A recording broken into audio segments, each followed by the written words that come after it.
وازيكم عاملين ايه؟ اخباركم ايه يا جماعه؟ والنهارده هوريكم اسهل مبات تجيبوا منها بادجات. يا جماعه انا جبت حوالي 22 بادج، بس انا هوريكم النهارده حوالي 20 ماب بس يا جماعه، لان في حاجات ما لحقتش اسجلها يعني. فان شاء الله هقول لكم ازاي تجيبوها اللي هي ما لحقتش اسجلها، لانها سهله شويه يعني، سهله مش صعبه يعني. تمام. فالنهارده هنجيب ال20 ان شاء الله 22 ونفتح مع بعض زي ما انا فتحت كده. هاخد دي مثلا وهاخد دي، شايفين؟ خدت الحاجتين دول، وان شاء الله كده هنزل لكم فيديو تاني كمان ببادجات تانية لغايه ما نخلص ان شاء الله كل بادجات الماب دي باذن الله، وناخدها كده مع بعض. انا فتحت المابات اللي هتلاقوها قصاديكم دلوقتي. يعني انا فتحت مثلا الماب دي اللي هي تحت المستشفى يا جماعه، شايفينها؟ هوريكم كل حاجه ازاي تجيبوها بالظبط يا جماعه. والماب دي وبروك هيفن ولايف توبيا وادابت مي وحاجات تانية كتير. فيلا بينا نشوف مع بعض ازاي جبناهم، وبقى خليكم معايا. اول حاجه هنبتدي بيها يا جماعه هي ماب بروكن. التجميع فيها سهل جدا، لان البيض يا جماعه موجود في كل مكان. هو حوالي ان انت تجمع 20 بيضه. ال20 بيضه لازم يكون عليها علامه روبلوكس زي ما انتم شايفين كده. سهله جدا يا جماعه، هتلاقوها سهله مش صعبه. هي 20 بيضه موجوده في الماب كلها. قافل لك المكان بحيث ان انت مش هتقدر ان انت تبعد عن المكان ده. هي الموجوده في الحته دي بس، يعني الموضوع سهل جدا مش صعب. هنيجي بعد كده عند ماب لايف توبيا يا جماعه. لايف توبيا هو انت لازم تعمل ان انت موافق ان انت تعمل الايفنت. لازم تعمل انت موافق، لان لو ما عملتش ان انت يس هتلاقي نفسك مش واخد الايفنت. هيديك صندوق، الصندوق ده هتروح بيه لمكان. هو هيديك الطريقه ان انت تروح بيه مكان. بعد ما تروح المكان هناك اهو هتروح تكسره بشاكوش. بعد ما تكسر البتاع بالشاكوش هتروح تدوبه في حمام السباحه اللي موجود. مش هينفع تدوبه في اي مكان غير حمام السباحه ده، لانك لازم تدوبه هنا. هتخلص الوقت ده اللي هو هتدوب فيه حمام السباحه، هتروح بعد كده للبيت بتاعك عشان تفتح الخزنه. هيديك 3 حاجات زي لغز كده، اللي هي ان انت تشوف المتشابهين، يعني الاتنين المتشابهين. هتاخد وقت منك شوية بس، يعني هتاخد وقت كتير، لان هي 3 الغاز ورا بعض. كل ما تفتح لغز هيخليك تفتح لغز تاني لغاية ما هتفتحها وتاخد البادج ان شاء الله. يعني برضو مش صعبة، وهتاخد كمان تيشرتين هدية. هنيجي بعد كده لبتاعة اللافا. هنلاقي نفسنا ان احنا لازم هي الماب دي هتيجي لوحدها يا جماعة. لازم تعدي الباركور ده، اوعى تموت يا جماعة. حاول ان انت تبقى سرفايف في الماب. هتاخد البيضة وحاول ان انت تبقى سرفايف فيها، بس كده انت خلاص كسبت وعديت عديت بتاع، خدت البادج ان شاء الله.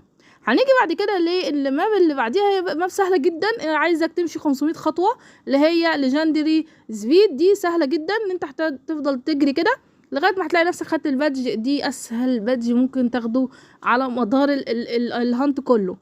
هنيجي بعد كده الماب ذا هورس او الحصان. انت لازم تجيب حصان، وبعدين من الخريطة هتروح لمكان الزهانت.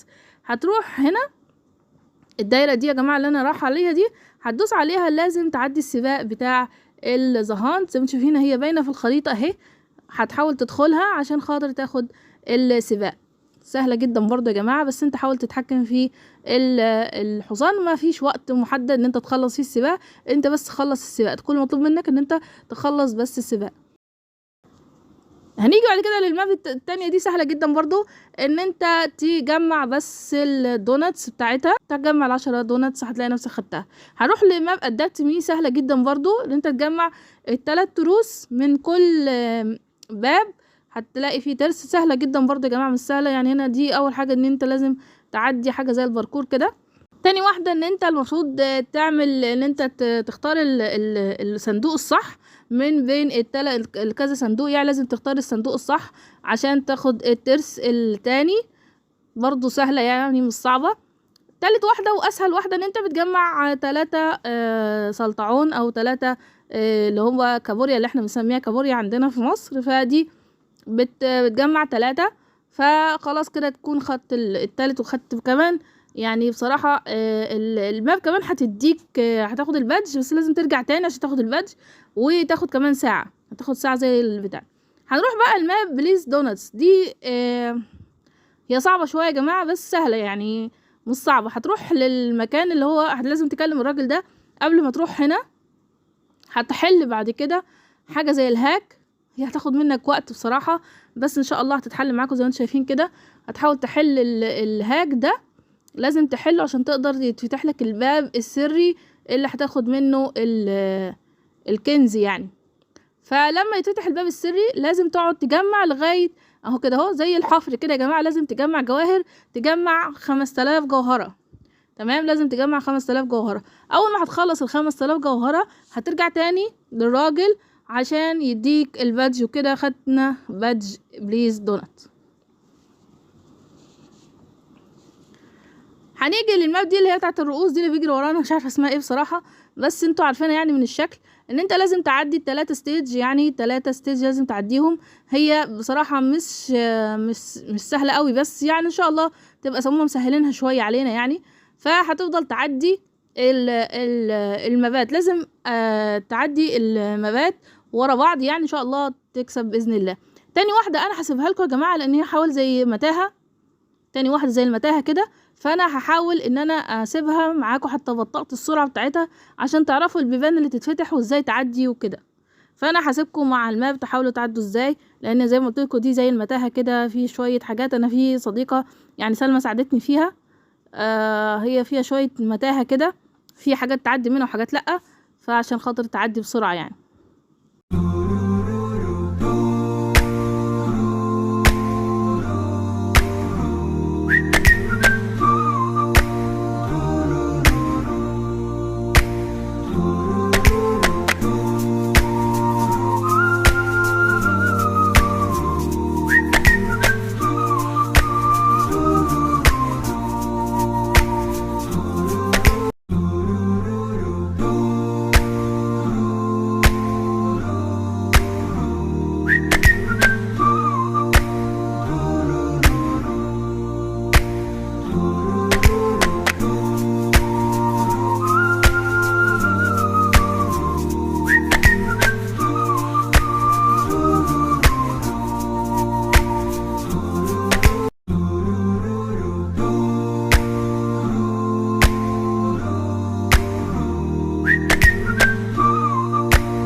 ستيج معانا سهل يا جماعه، بس ايه في حاجات بتدور كده خلي بالك منها. فهتعدي ان شاء الله، تعدي ال3 تعديها وخلاص كده انت خدت البادج ان شاء الله.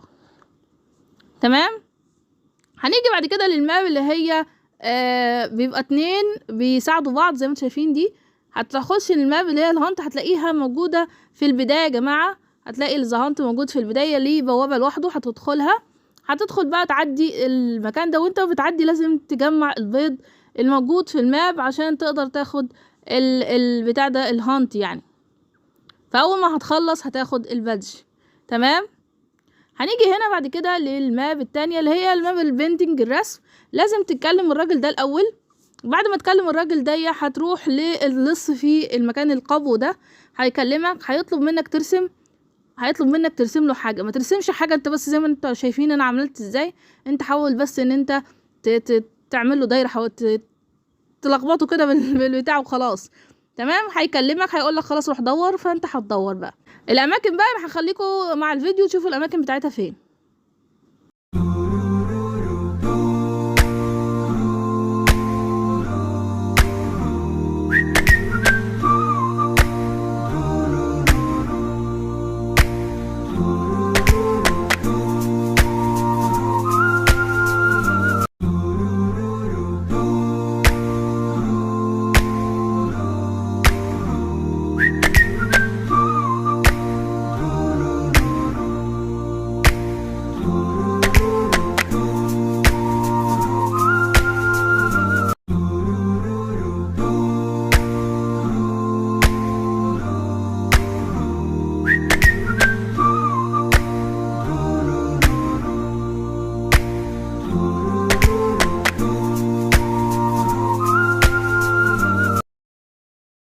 ماب بقى لايف مترو دي سهله جدا يا جماعه، هي هيخليك تروح للمنطاد ده وتجمع 10 دوائر زي دي اللي هي بتاعه الطاقه دي، تفضل تجمع ال10 دوائر دي. هي سهله برضو مش صعبه، بس المشكله هتاخد وقت لان المنطاد بطيء جدا جدا. بصوا في التسريع ماشي ازاي، ما بالك بقى في العادي. بعد ما تخلص هترجع له هتاخد البادج، بس سهله جدا. ده هنا ريستورانت تايكون او بناء الريستوران ان انت بس تخدم 100 مره، يعني تفضل تخدم، كل واحد تخدمه هيديك بيض لغايه ما هتجمع الهانت بتاعه. انت بس مالكش دعوه بالبيض ده الايفنت ده بتاع بتاع اللعبه نفسها، مش بتاع الهانت. خلي بالك يعني الايفنت اللي في الجنب ده بتاع اللعبه مش بتاع الهانت. تمام. فانت هتعمل ايه؟ انت هتفضل تخدم كده لغايه ما هتكمل 100 نفر، وان شاء الله 100 يعني شخص، وهتاخد البادج ان شاء الله. هنوصل هنا لهوم تايكون او هايست تايكون. انت بتبني البيت بتاعك، كل مطلوب منك في خط كده في الجنب هتلاقيه. المفروض ان انت تفضل تبني وتطلع في البنى لغايه ما تكمل 4 بيضات، كل بيض ليها لون. هتخلص ال4 بيضات دول. بعد ما هتخلص ال4 بيضات دول هترجع تاني لبدايه الباب عندك هتلاقي فيه كتاب، هتدخل ال4 بيضات دول جوه الكتاب، هيتفتح الكتاب وكده خدت البادج. هنيجي هنا يا جماعه لسبونج سيميليتور. في الطلبات موجوده عندك ان انت تجمع 55 صندوق من اريا 1، وتجمع كمان اللي هي كونت الفلوس دي من اريا 2. تمام. وتجمع الاجهزه من اريا 3، يعني لازم نفتح اريا 1 واريا 2 واريا 3 يا جماعه. اللي احنا بنبتدي فيها دي مش محسوبه، يعني دي بالنسبه لنا مش اريا خالص. اللي هي بتبتدي لازم تفتح اول واحده وبعدين تاني واحده لغايه ما هتخلص كل المهام، هتلاقي نفسك خدت البادج اهو يا جماعه. لازم تدوس قلم عشان تاخد البادج. بعد كده اللي هي دي كير، دي سهله جدا ان انت تعمل 3 مهام بس. 3 مهام مطلوب منك ان انت تعملها للطفل. لو انت بقيت طفل مش هتاخد المهام يا جماعه، لازم تكون كبير لازم تعمل مهام، يا اما تبقى طفل ان انت تعمل مهام لنفسك. فاهمين؟ يعني لو انت طفل المهام مش هتحسب. سليب دي اللي هي بتاعه القلم، لازم ان انت تجيب البتاع الطويل ده، الايد الطويله دي 105، وبعدين تروح هنا في الجنب تاخد المهمه من الراجل ده وتعمل له تمام ان انت هتجيب له الصندوق. فهترجع تاني بقى هتستنى الطبق ده اللي بيلف ويجي ياخد الناس ده اللي هو الطبق ده، وبعدين هتروح للكاسل اللي هي القلعه. تمام. هنروح في الجنب هنا هندخل الايد دي، هتدينا ايد بحث، ايد بنحفر بيها. فندور بقى في القلعه المكان كله عن اوعى تموت، لانك لو مت الايد بتروح. تمام. لو مت الايد بتروح، فخلي بالك ما تحاولش تموت وانت ايه في الماب. بعد ما تخلص وتجيب الصندوق ترجع له هتلاقي نفسك خدت البادج خلاص كده. هنيجي هنا الماب اللي هي المستشفى الهيسبوتال دي صعبه جدا، يعني هي طويله شويه ومهامها كتير بس سهله. يعني هو بيديك سهم ان انت تخلص المهام، يعني هي مهام كتير بس هتخلصها ان شاء الله. هي هتاخد بتاعها من 5 ل10 دقايق. كل مطلوب منك ان انت تخلص المهام المطلوب منك دي.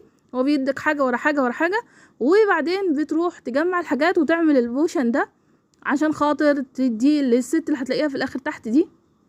هنلاقيها اهي تحت دي، هنديها البوشن ده، فهتدينا دواء هنديه برضو لتحت للست اللي تحت دي، فهتدينا جهاز او سلاح. السلاح ده هنحارب بيه الوحوش، فلازم نخلص كل الوحوش عشان نقدر ناخد البادج في الاخر.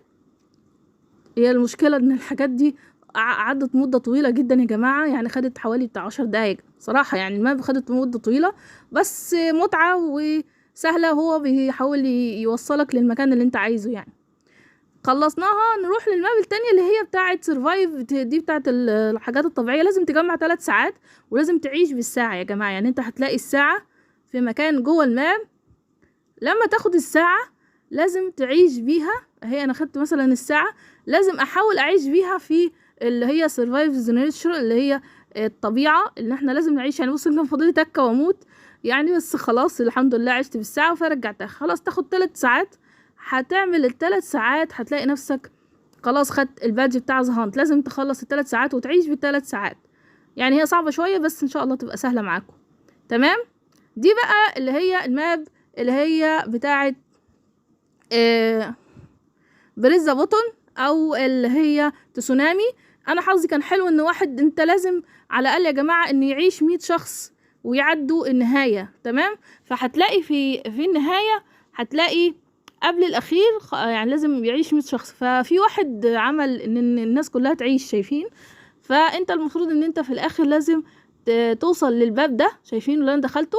وبعدين هتلاقي فيه باب مفتوح، هتتفتح الباب، هتروح بقى تطلع زي ما انا بطلع كده اهو. هتلاقي المكان اللي فيه الفضائي، هيبقى مستنينا للفضائي فيه سهم. انت الهوكي توكي ده اللي هو اللاسلكي ده هو اللي هيوديك لمكان الفضاء، فلازم تعمله. هيديك سهم اخضر هيخليك تروح للفضاء ان شاء الله. وبكده يا جماعه ينتهي الفيديو بتاعنا. لو بيكون عجبكم، واستنوا ان شاء الله في فيديو جديد، نعمل بادجات جديده. ويلا لكم سلام.